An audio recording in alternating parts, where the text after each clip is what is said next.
Welcome to the Green Nurse Podcast, where we bring hope and inspiration for growth and healing. We are here to change the dialogue and stigma around what it means to feel good and be high. Hence, you'll hear me say it once, you'll hear me say it twice, and I guarantee you'll hear me say it at least 3 times.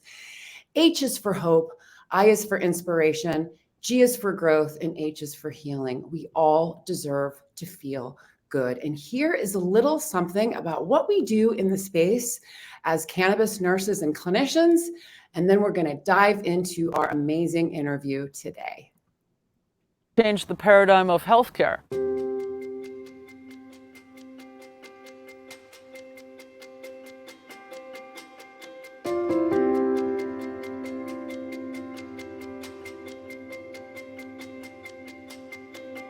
The Green Nurse is a holistic cannabis nurse that teaches on the endocannabinoid system and the safe utilization of cannabis and other progressive tools to help people reach a better quality of life. I'm the founder of Holistic Caring.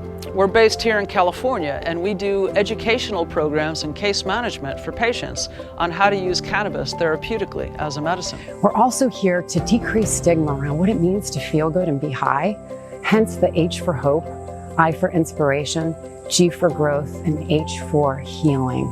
As the founder of Holistic Caring, I basically oversee the whole ship. And what we're doing is progressive education. Cannabis actually supports all 11 organ systems, our immune system, and all the neurotransmitter signaling systems that give messages to tell our body to either do something or not do something. Because the plant was prohibited, it prevented health professionals, doctors and nurses from learning about cannabis as medicine. I want to change the paradigm of healthcare and us paving the way into a new vanguard of medicine. It's about education, it's about empowerment, it's about teaching people how to feel good, bridging the gap from what they're not getting from traditional medicine, utilizing different plant medicines, adaptogens, tips, tricks, hugs, and nugs of information to support and nourish the most important system in our body.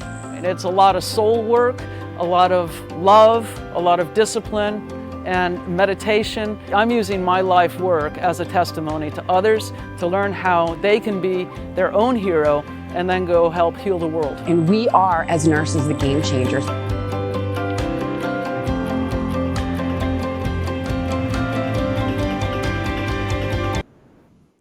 Oh, there we go. Welcome, everyone. Very honored to be here today. Before we get started, I just want to say today's podcast is being brought to you by Bloom Hemp. Very, very lucky to have a sponsor for today's show. And Bloom Hemp is headquartered in Palm Springs, California.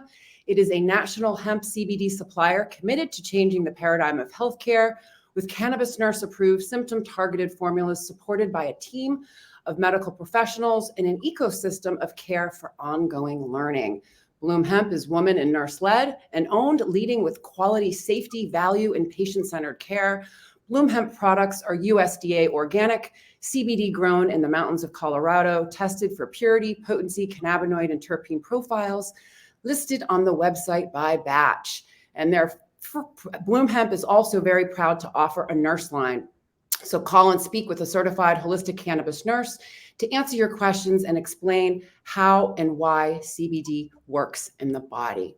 All right, so there is our sponsor for today, and I am so grateful and honored to be able to bring the Courage in Cannabis authors to life in our special series honoring the authors of Courage in Cannabis. So we're going to talk about that. I'm going to pull up the website really quickly here so you all can see the website, and then we're going to introduce our speaker for today. So let me just share this handy dandy little screen here. Courage in Cannabis. All right. So Courage in Cannabis. Here we go. Volume 1 and Volume 2. So Courage in Cannabis is a compilation of stories written by doctors, lawyers, patients, caregivers, entrepreneurs, and activists. Each story is unique and written with hope of inspiring others. In these times, anyone that chooses cannabis or enters the industry has a story of courage. This is simply because a very short time ago, cannabis was illegal everywhere in North America. The authors in this book took a leap of faith and courage when deciding that cannabis was the option for their lives. Some, you will find, had to go as far as questioning their spiritual faith in the process. The stories in this book are meant to help and motivate others. Ultimately, we believe this book is for you. And as you read and delve into the chapters, you will get to know the authors intimately, learning of their struggles, their triumphs, and the perseverance it took to be able to share their story in the pages of this book. The power is in the stories. And today we get to meet the doctor who made it all happen and orchestrated the development of this amazing book. I'd like to welcome Dr. Bridget Cole Williams, MD, to the show. Welcome. Welcome. I'm going to read your bio before I get you up here. So let's get you up here as well. So Dr. Bridget Cole Williams is a compassionate and knowledgeable medical cannabis specialist, operates an integrative practice with services in Ohio and Michigan. We do cannabis differently. As the founder and former CEO of Green Harvest Health, she has devoted her career to understanding the benefits of medicinal cannabis and advocating for patient-centered care.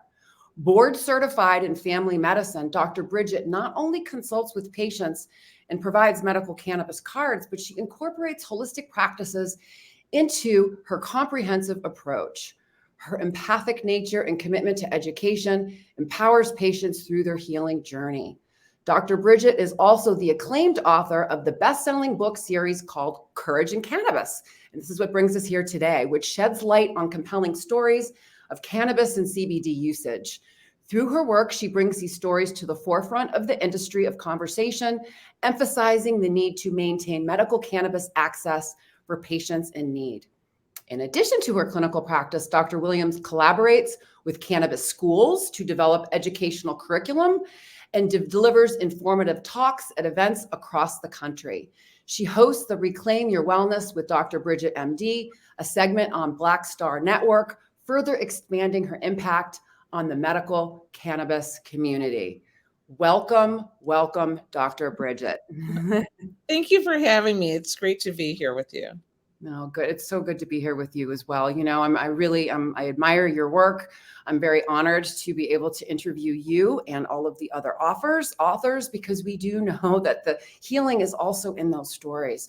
You know, being able to witness one another, the journey that we go on, hold space, and to encourage people to have the bravery to do what's right for them, right? Educate and empower patients to do what is best for them is so powerful. So, you know, as a doctor, a medical doctor, you know, and a lot of us nurses as well, we don't all wake up one day and just say, hey, you know, I'm going to write a book about cannabis, or, hey, I'm going to become a cannabis doctor. There's usually a compelling story.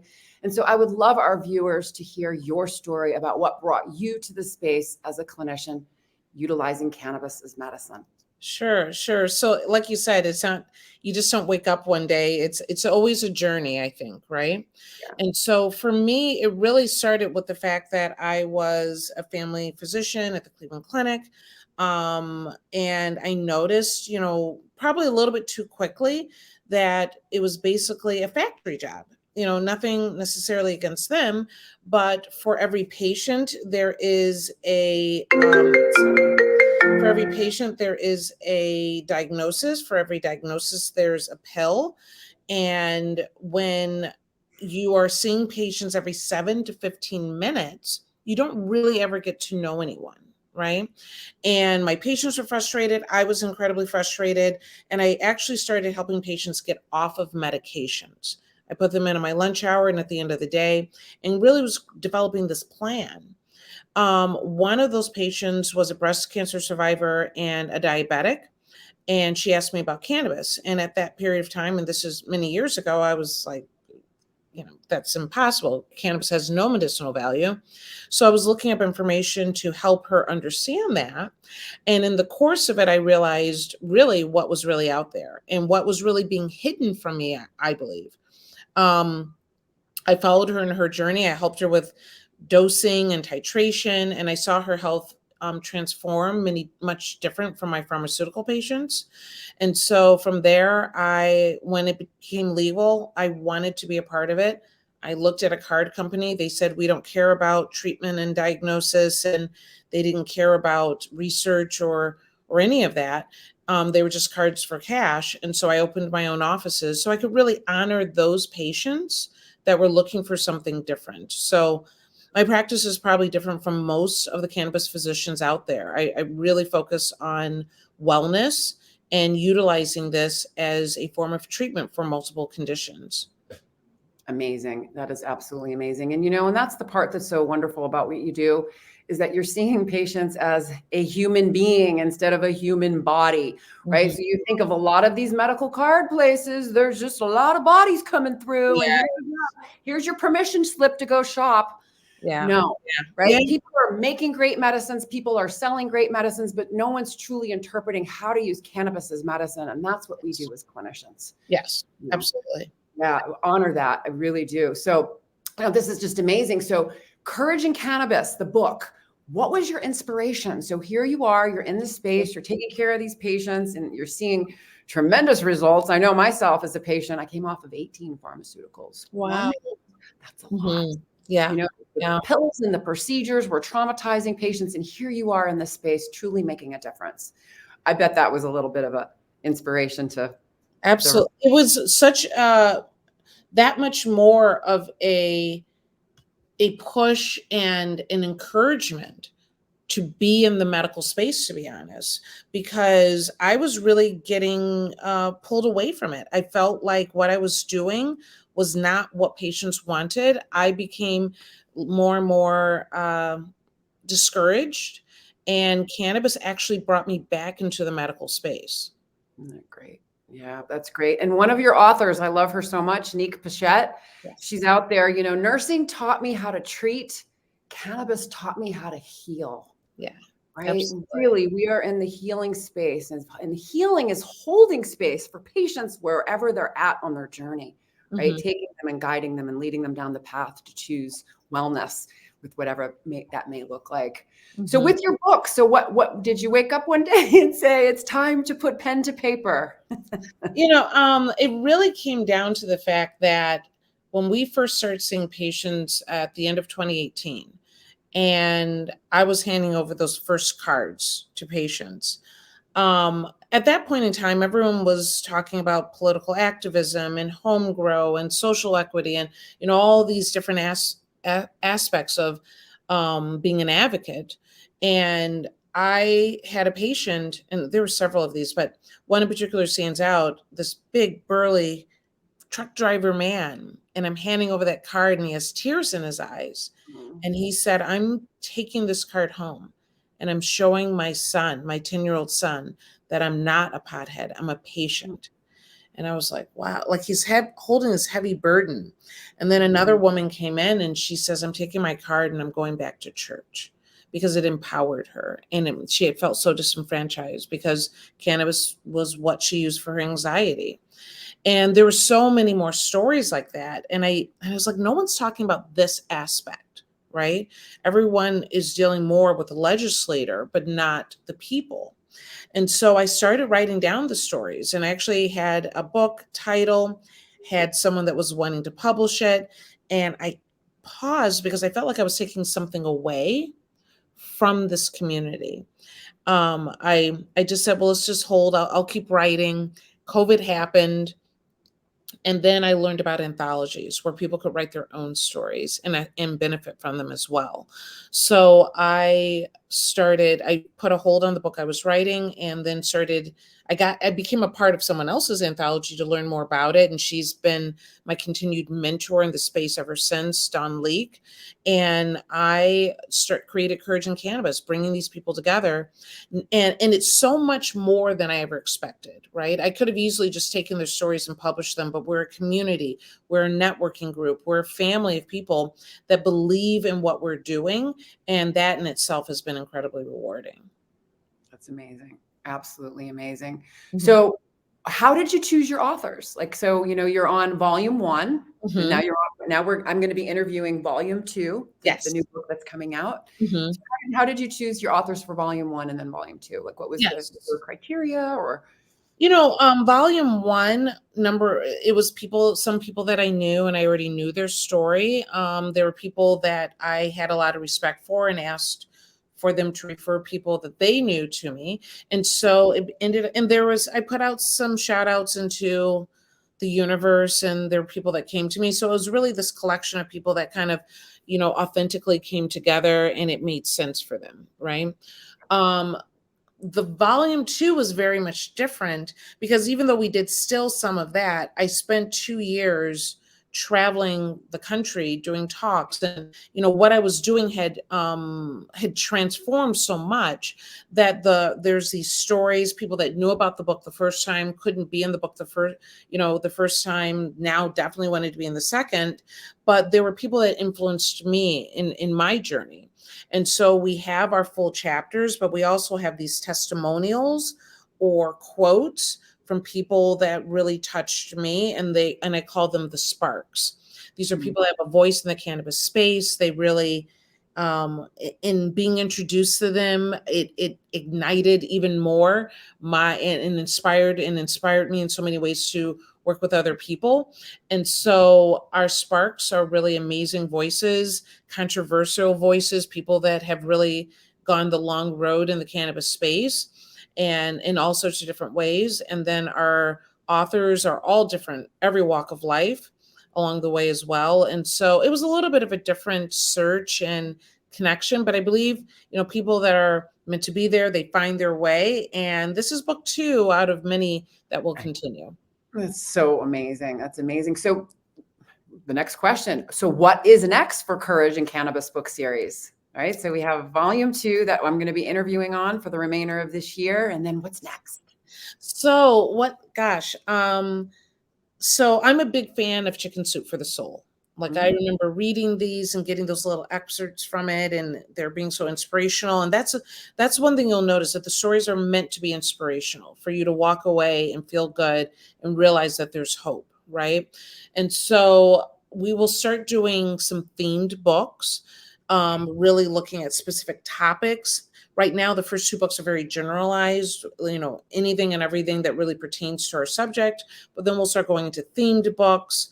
We'll probably do some ebooks where to kind of fill the gap as we're kind of pushing our other books ahead. But I've been asked to do books specifically for organizations so that those members collectively are the ones that write their book, but they wanted to be a part of our series, as well as getting more even deeper into the holistic space and looking at psychedelics and other ways that healing in the holistic space needs a voice. Oh my goodness, that's amazing. Because actually, this is exciting. We're launching our 6 continuing education units on psychedelics and the endocannabinoid system and the endocannabinoid dome. So we're going to be offering, education on that as well. Because when you are working in psychedelics, you're truly completely engaging all aspects of the endocannabinoid system and the endocannabinoid dome. And as clinicians, we are in the psychedelic renaissance where more and more patients, just like cannabis, are going to be exploring that. So what a great idea just to keep pushing the needle forward with plant medicines and all of the other infusions for healing. Amazing. Amazing. So let's get back more into what you do in the space. So how do you combine? You're a family medicine medicinal practitioner. You do have a conventional medical practice, but you also do medical cannabis. So how do you combine them both into your Gosh, I guess initially I figured this would be a small part of what I already did. And in the beginning, that is true. But as things developed, cannabis is a beast, and it grew and grew. And so I still do some family medicine. I spend a lot of my time in the cannabis space, and also being an empowerment coach. But I'm looking for ways to give more voices in this realm of more holistic healing, but also keeping that traditional medicine that works and speaks to people still alive. So besides the coaching, and I work with an herbalist on a daily basis for my patients, we're looking at creating a weight loss clinic. And the reason is because there's a lot of pharmaceuticals out there, though people focus on the munchies when it comes to cannabis, there's actually different aspects of the cannabis plant that can actually be really beneficial for weight loss, as well as dealing with emotional eating. And so we're working on that right now to open that pretty quickly. And then just growing every aspect of what we do. I believe integrative medicine is really the way to go. And it speaks to people. And, there's no one fix for anyone. Right. And so being able to educate and provide options for people that they can connect to, I think is really important. Awesome. That's amazing. Absolutely amazing. And so here we go. I like this question too, because this is in portal. How can medical cannabis conversations be normalized in society? And the reason why I'm bringing this up is we have a new virtual assistant that just started. She's absolutely amazing, but she's really new to cannabis. And so, it's really interesting, and cultural differences too, coming from a different country and here in the United States and working. So you just have to, how do we normalize that? Because culturally it's very, very different for multiple, and specifically in different countries where it's still illegal. So how do we normalize that in a way to make people feel comfortable? Because it was very interesting just to hear her say, we don't talk about that. Right. Like, well, we do. Yeah, absolutely. Right. And first of all, I think that I never want to ostracize people that are coming from places or from, gaining information where they don't understand cannabis, because propaganda is incredibly persuasive, and I don't want anyone to feel bad about that. Right. Exactly. And I never put myself in a place where I'm trying to convince you of. I just think people should be able to make informed decisions. So you need information to be able to do that.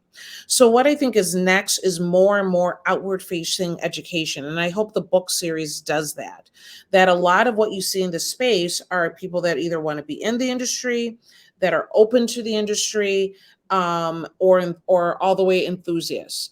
But we don't have enough information for the person that is more reluctant, that has a little bit, finds this embarrassing or absolutely taboo. And so I'm hoping the book gives that option. You can read it in the privacy of your home. Every author's information is at the end of every chapter. You can reach out to them personally, and they look forward to that. And so that is one way we're doing this, to normalize it, right? Other things that we do, I do a regular show every Monday on Black Star Network, where it talks about cannabis, but it talks about just more medical topics in general.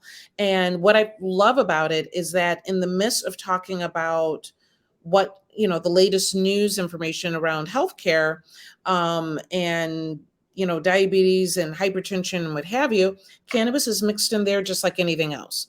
We don't pull it apart. We don't make it, this is a segment you might not want to watch. No, it's medicine. It's all in there together. And so by not blinking an eye, I think that helps normalize it. And then in the next couple of months, I'll have a app that I'm creating called Reclaim. And with Reclaim, it allows people to connect, to have conversation. If they want medical cards in their state, they can do that. But it's an opportunity to have little bits of information that they can take in. People get overwhelmed. And so the real purpose of it is that you can get what you need in bite-sized bits on this. And we have working with all sorts of great people to do it. That's awesome. That's amazing. That's so good. And then speaking of normalizing, okay, the next thing, as clinicians, oftentimes I'll have people that'll say to me, Sherry, what do you think about recreational cannabis? How do we normalize that? Because here we go. This is my big thing. Here we are as doctors and nurses telling people to go out and enjoy themselves and to have a good time, and then we judge them for it if they choose cannabis. Right. Right. So how do we normalize adult use recreational cannabis in a way that isn't stigmatizing patients, but also not putting, not being demonized? How can recreational cannabis use not be demonized? How can we actually get more clinicians on board to understand harm reduction? Because when you look at all the different substances, I literally went through all the different substances, every single organ system, and you can't even compare. It's not even in the same universe. Yes. How cannabinoids can support. So if I'm going to have a recreational experience with any type of substance, it's going to be a substance that's going to have a health benefit. Right. Absolutely. And I think we need to we have to give a little grace, right? Because people don't understand and we're pushing people to take it in that here is this plant that is nearly a pharmacy of information and health benefits and that we can utilize in so many different ways. And on the flip side of that can also safely be used recreationally. There isn't anything else really like that, right? There's some plant, aspects and, psychedelics and mushrooms and what have you, but even that is still foreign to most people. Right. So we have to give a little bit of grace that people are going to be slow with this. And it's not, and we are not being hypocritical in saying medicinal and recreational in the same conversation. It is just a very unique plant in itself, right? And I like to say too, the use and the misuse. You're either using cannabis appropriately, or you're not. It's as simple as that. Right. Absolutely. And that is a big part of the conversation with my patients that I'm always asking, are you using cannabis or is cannabis using you? There you go. And if they can't wrap their head around, if they're not really sure, then that obviously leads to a deeper conversation. And I'm very much aware that for some people, they use it to hide and disappear from society and life and problems, while other people, it allows them to get back into life, right? And so that is why having having physicians and nurses and people that can kind of stand from the outside with the education to help guide you are really important, because some people do fall down a slippery slope and go down the rabbit hole with this. And just like it may be benign to you, just for someone else, shopping and gambling takes them down a very dark road. Cannabis might be benign for some people, but it might lead them down a dark road for others. And so having some input is really, really important. And this brings me to my next question too, is how do you see nurses fitting into cannabis care for patients? I think everyone that has that frontline perspective is incredibly important. And so again, the nurses have been critical as far as education, as far as connection.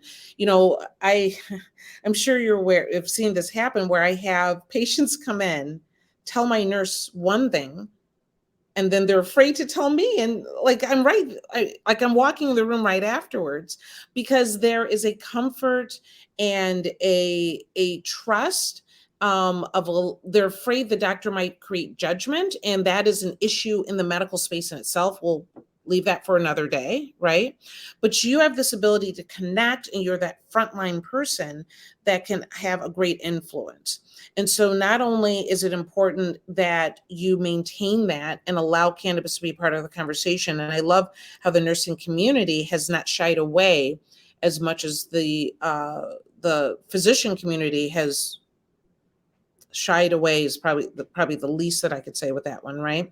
But I love the fact that you have stood up and said this is a part of medicine and we can be here and support our patients, right? But I also think it's really important that we bring in other frontline people that may not even be in the medical space. Cannabis is very unique.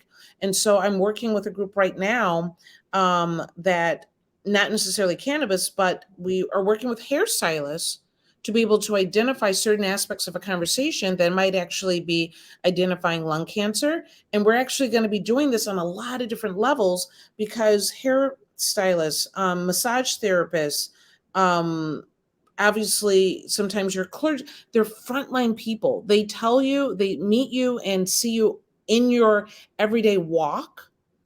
And if they say cannabis is horrible, that's the end of the conversation for many of them. You have an ability to influence that cannot be denied. And the more that we're able to share this information, the more you can help patients. Yeah, absolutely. And as far as nursing is concerned, this was the big push for me to come out of the cannabis closet myself in 2018. I've been using cannabis as medicine and developed Green Nurse back in 2015, but I didn't really come out of the closet until 2018 when the National Council, State Boards of Nursing, which is the nursing regulatory board that puts out the nursing exam for all nurses to get licensed in each individual state. They wrote a 64-page document in the Journal of Nursing Regulation stating that all nurses, nurse practitioners, and nursing students must have and advanced practice nurses must have 6 essential areas of knowledge when it comes to cannabis as medicine. And the American Cannabis Nurses Association has been pushing and has been working with the ANA to get this as credentialed as a subspecialty. So really, really excited to be part of the American Cannabis Nurses Association on the board of directors, helping with that process to truly get this into nursing curriculum. Yes. So nurses are going to be required. So I'm hoping and praying, and we're truly leading the way in trying to make this happen, because plants save lives. You know, they save lives. And it's just when you just cannot compare. And when you're looking at the pharmaceutical model, the pills and procedures, and how we see the trajectory, the downward spiral, there's just nothing. It's just bad chemistry. That's the bottom line. Multiple pharmaceuticals is just bad chemistry. But it's just amazing to me how divided we can be. How can we both be seeing the same patient? How can we both be seeing the exact same patient? And you are given these guidelines for openness and understanding and more education in this area. And the physicians are given the information to not talk about it, that they'll kicking the patient out of the practice. I used to have a list of physicians' offices that would take cannabis patients when my cannabis patient would get kicked out. So I had a whole list of pain management, primary care, all of these nephrologists, all of them, right? And it just doesn't make any. How can we not be on the same page is just baffling to me. Completely agree.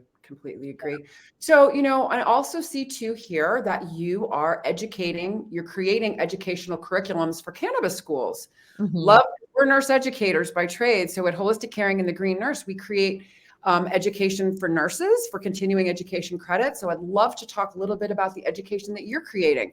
I actually have an opportunity, which is going to be really interesting, to teach a class. I've been my second pre-med class at a college here in California, which is going to be very, very interesting. So curious to know about how you're educating other professionals, creating educational curriculums for cannabis schools, and what's that like, and what has the receptivity been?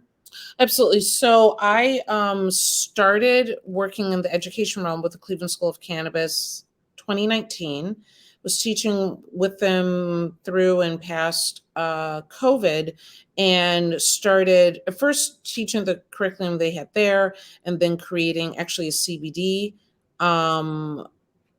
course, a complete course, just so that there was a better understanding of that area, and then also updating some of the curriculum that they already had in place. And after that, I started doing, instead of complete courses, just small seminars for them, as well as something called the Cannabis Hub, or cannahub.edu.com, and which are short videos that you can go to for someone that might be a little bit more outward facing and they just want to get bite-sized, pieces of information on all sorts of different realms. And so I participated in that, and that's always out there and available out in the World Wide Web, right? And then I am now doing some work with Texas A&M, working on actually a research paper.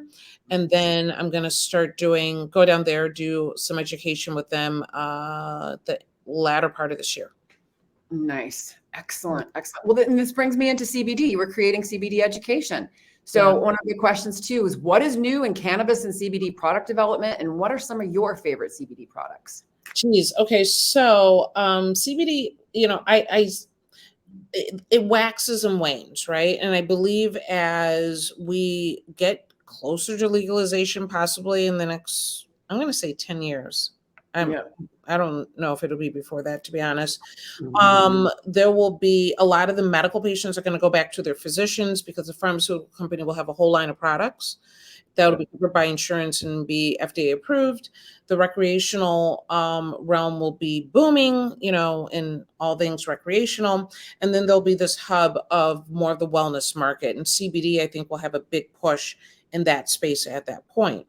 I have 2 CBD lines, a medicinal line, Green Harvest Health, at greenharvesthealthcbd.com. But I also have, I personally don't have a lot of medical conditions. And I realized, though I love CBD gummies to help me sleep at night, there were other things that I was looking for. So I really created a brand for the things that I want. And that is Embody, which is a beauty and lifestyle brand. And so I've been formulating products for other people for a while, and so it was time to kind of start doing it a little bit more for myself. So I created an intimate massage oil, as well as we have a body butter and bath powder that is reminiscent of Calgon. If you're of a certain age, you know Calgon. Hold on, take me away. Oh, I'm at that age. No. I love that. And so, I wanted a skincare line because I really think CBD is amazing for balancing your skin. And I love hyaluronic acid and what have you. So I made some skincare products as well. And so, along with more lifestyle, like organic rose petal cones and things that I just think elevate the experience. And then also, I do believe the normalizer in the cannabis space will be drinks, right? Because we're a drink drunk country. Smoking will always be demonized on some level, but I think drinking will always be acceptable.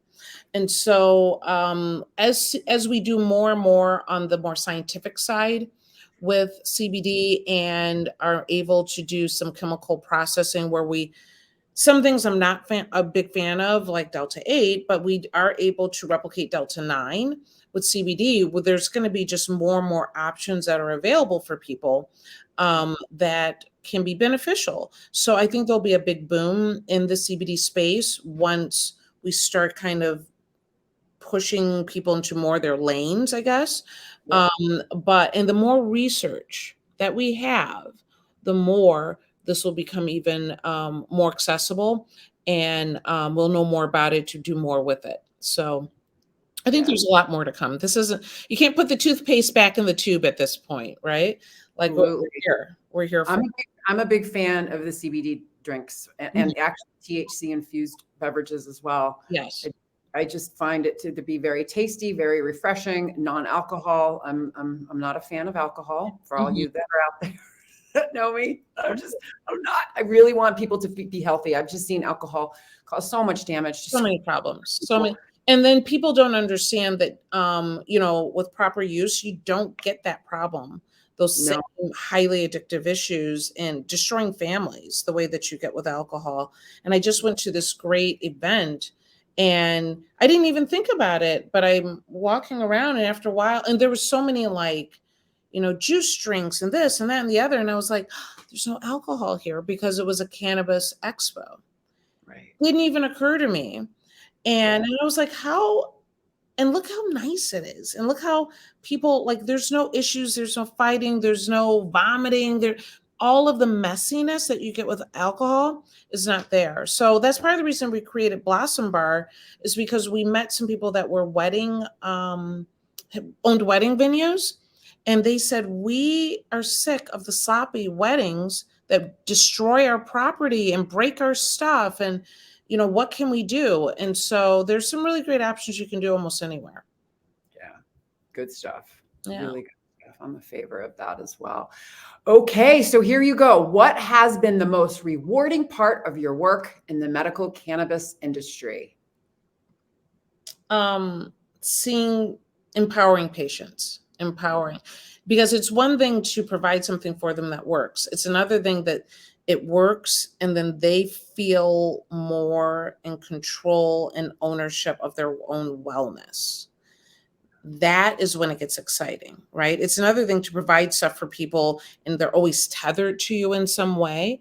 But when they start to get it and start listening to their body again and start understanding what they respond to and don't respond to, and cannabis is a piece of that, and meaning that it's not just THC, but CBD and other cannabinoids, and they start making that connection to how their body really works. That's the most rewarding. Yeah, I love it. So powerful.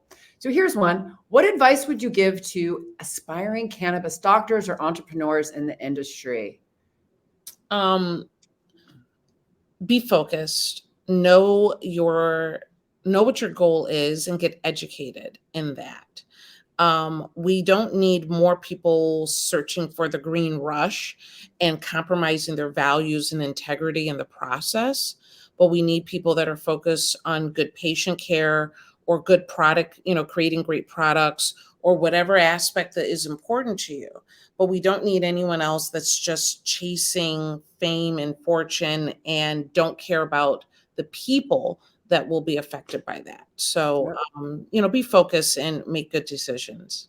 Yep. People-powered movement, right? That's what it is. Courage in Cannabis. So you have an event coming up, Courage in Cannabis event coming up this Saturday. Yes, correct? yes. So the Talk about whole that. weekend is going to be a little crazy. So, in the course of it, because Courage in Cannabis is more than a book, it's also a community. Some of our authors are really interested in learning how to communicate their stories better. And so I went to Nurse Heather Manis, who has the Cannabis Network, and she created a speaking bureau workshop for us. So it's been a 7-week workshop that some of our authors have participated in, and we're doing a showcase on Saturday. So they will present their stories, little 10-minute talks. It's amazing to see how they blossom, and even in the short period of time gained more confidence in how they share their stories.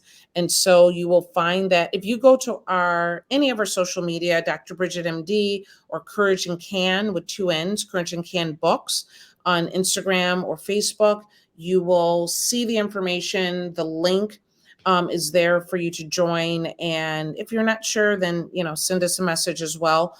I'll But put it in the comments. oh, too. great. Yeah. I'll And put it then in our link tree will have all the information for Saturday, Sunday, Monday. Be a part of this. It's an amazing movement.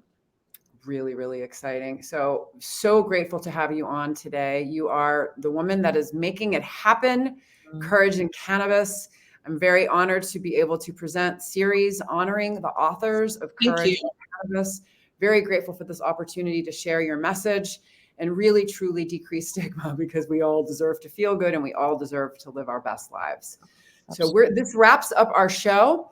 Our next guest is going to be Candy Flores, who is your right-hand woman for Courage in Cannabis. Really, really excited to have her. She's part of Holistic Caring Network as well, and she's taken our Health Coach Certificate program. So we're really excited to have her on. She's going to be coming on August 9th, and we're going to have our show be at 5 p.m. Pacific, 8 p.m. Central, 8 p.m. Eastern on August 9th. And thank you, everyone, for joining us. Remember what it's all about. It's truly about living your best life, helping others do the same, and we will see you next week. Okay.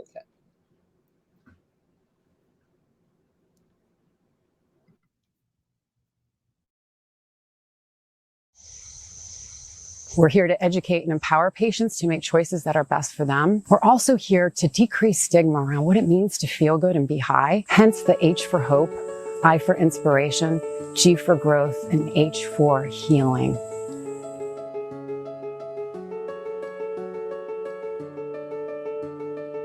The Green Nurse is a holistic cannabis nurse that teaches on the endocannabinoid system and the safe utilization of cannabis and other progressive tools to help people reach a better quality of life. I was cannabis agnostic for many, many years. And the more research I did, the more I discovered that cannabis is this amazing medicine. I was told that I had a 4-stage pancreatic cancer. The doctor really told me he couldn't do anything else. He gave me her name and she called me and she came to my house. She started to give me cannabis. My oncologist was puzzled because he couldn't find the cancer anymore. All of the learning that we get comes from the Green Nurses Group, comes from their support, comes from their guidance. I trust everything that she says. Simply meet people where they're at. The plant doesn't, stress to grow, so we don't stress to share it. We're healing people.